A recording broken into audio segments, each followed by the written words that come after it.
Meaning of dicker. Dicker. Dicker.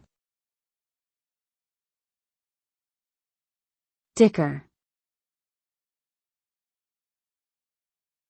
Dicker.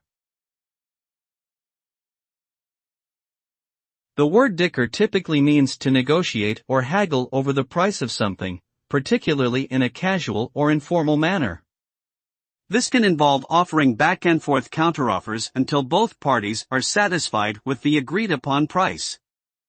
Depending on the context, dicker can also be used more broadly to refer to any type of bargaining or deal-making. Ultimately, the goal of dickering is to arrive at a mutually beneficial agreement between both parties, with each side getting what they want from the transaction.